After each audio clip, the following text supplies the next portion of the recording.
Greetings! I am Herbert Erpaderp, and today we're going to have a look at the completed entries from the recently ended Big Guns group build that happened on my Discord server. The topic, as the name might suggest, was about big guns. Models were to feature a projectile weapon that was at least close to 80mm, which seems pretty simple. A new group build will begin soon, but more about that later. Let's check out the entries. First up, by virtue of alphabetical order, a cool person with shades and ice cream, which is a great username. Their entry is an 88mm flak gun. This is a 35th scale kit from Tamiya, which has been built in the transport mode. I'm not sure if that half-track is included in this build, but you can see it does tow the flak, which, if we look at the barrel, seems to have scored quite a few kills. I think they're going to have to find somewhere else to put those kill marks pretty soon.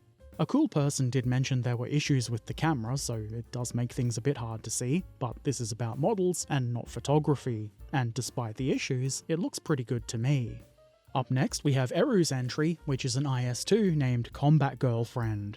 Eru says, definitely an abusive relationship looking at her poor state. This is a 56th scale IS-2 from Warlord Games, which features a 122mm gun, and that certainly fits in the category of big. I think this is a nicely done model, and it certainly looks like it's seen a lot of combat. Something's taken off a lot of paint, and there's also a lot of pretty good looking mud. This is definitely one dirty combat girlfriend. Eru's second entry is a Sherman. In particular, it's an M4A2 Sherman in 56th scale from Rubicon. This only has a 76mm gun, and while it's not quite 80mm, it's only 4mm off, so it still counts as a big gun. Eru mentions having trouble with varnish and thinner causing damage to the acrylic paint, which is obviously not ideal, but in places it does kind of look like maybe there was a winter whitewash that's been rubbed off, but there's still some streaks and bits of it left behind. That's kind of what it looks like it could be to me anyway, so I guess it could always be worse. Fessor 2000's entry is definitely a big gun, in fact 2 of them, mounted in a turret from the Bismarck. Turret B Bruno. These are 38cm guns, which probably counts as pretty big. The model is a 72nd scale kit from Takom, and this thing must be huge, even at 72nd scale. Fessor says it didn't quite turn as good as he'd hoped it would, and apparently the build was a bit of a pain, but I think it looks pretty good, and it's certainly a very interesting model, which I think has been done quite well. Good job. Herchion's entry is a Bombard, which is fun to say. Bombard. Originally, the plan was to build Mons Meg, which had a caliber of 500mm. For reasons though, Herchion went with this Perry Miniatures model, which only has a caliber of about 400mm, which, if you ask me, is still rather large. The model is in 28mm scale, and the gun was painted red, as the real thing was painted in red lead to protect it. The tree stump was made from deer horn and air drying clay. The trench was also air drying clay and MDF, while the barrels and boxes are from the pile of, not shame, but opportunity. A nicely done model of an interesting subject. I never knew these things were so big. Herchion's second entry is a dwarf cannon, which, while being called a dwarf cannon, is not because it's small, but rather is used by dwarves.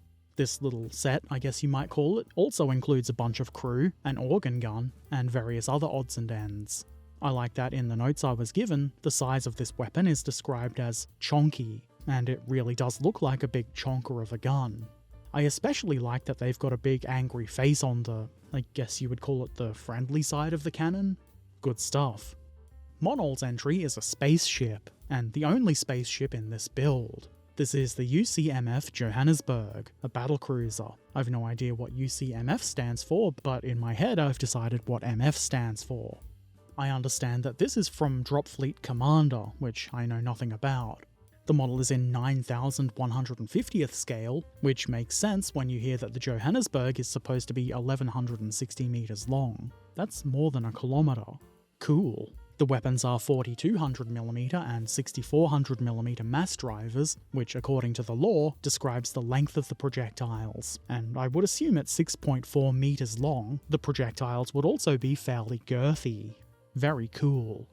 Mousse's entry is a 42-pounder barbette gun, which is from Port Hudson, Louisiana. I can't quite visualize in my head how big a 42-pounder gun is, but I do understand it to be quite big. I mean, World War II tanks had 17-pounders. The gun is a 56th scale model from North Star Miniatures, the crew are from Perry Miniatures, and everything else is scratch built. I'm always impressed by Mousset's work, especially the wood. It's really quite convincing. I'm kind of amused by these figures here. The guy in the blue looks as though he might be thinking about hitting the other guy over the head. Maybe I'm just imagining things. I do know that I'm not imagining that this is great work though. Very well done. Panzer IV's entry is an interesting kit bash. The model is a 35th scale Pak 40 mounted on a 48th scale T55, both of which are Tamiya kits. To explain the difference in scale, Panzer IV came up with some lore. That being that the nation of Elbonia has used a captured T55 hull and mounted an Elbonian-produced, upscaled Pak 40. Apparently this makes the gun about 10.5 centimeters, which is obviously bigger than a normal-sized Pak 40. I do like this kind of interesting kit bashing and story creation. Even if it is simple, it's pretty fun, and it looks rather good too. Peterenko's first entry is a Type 3 Chinu Kai. This is a 72nd scale model from IBG, and I think it's been built and painted very nicely.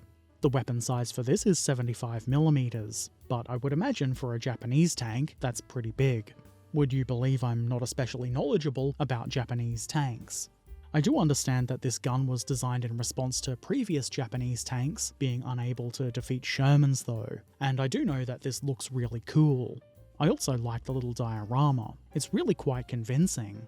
Peterenko's second entry is something with a gun that's a little bit bigger, a Super Pershing with a 90mm gun. This model is a kit bash using the 72nd scale Pershing kit from Trumpeter as a base. It was converted into the Super Pershing using styrene and some other spare bits. I think this is a really well done conversion. It was mentioned that these tanks were painted solid green, but I think the additional armour here being painted differently really adds quite a lot of interest. Very nice work. Spanish Boy's entry is an ISU with a bucket hanging off its 122mm gun barrel. I've no idea what the bucket is actually used for, but it looks like the crew is trying to keep it away from them, so you can imagine what it might be. Something a bit smelly. This is a 72nd scale kit from Italeri, to which Spanish Boy added the crane, which is made from styrene, toothpicks and wire.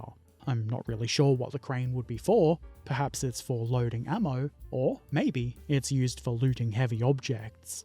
Either way, I think it's an interesting addition. The slogan on the side reads Ice Queen, which seems fitting. It is a winter ISU after all, very nicely done. And that's all the entries. Quite a lot of good depictions of big guns. I hope everyone had fun working on their entries, and as always, I've very much enjoyed seeing the progress through to the end results. I always feel inspired by these, and I really hope others do too. The next group build will of course be happening soon, but before it can begin, a topic must be chosen. The voting for that is currently underway and will finish on the 10th of July, so if you want to vote, you've got a couple of days to get in there. Unless you're watching this after the 10th of July, too bad, I guess. To participate in the voting and the group build itself, you'll need to be a member of my Discord server, and you can find a link to that in the description below. Once you're in there, you shouldn't have any trouble finding the appropriate channels. So thank you to everybody who participated in the group build, and an extra big thank you to Monol, our group buildsman, who keeps this whole thing running very nicely. Hell yeah. I look forward to the next group build, whatever the topic may be. Be sure to subscribe and click the bell if you want to see more of my videos, and if you want to see them a bit early before there's any ads, consider becoming a patron or a monthly member on Ko-Fi or Ko-fi, whatever it is. You can find links to both of those, as well as all my other things like Discord and social media, in the description below. Take care of yourselves, be excellent to each other, and thanks for watching. Farewell.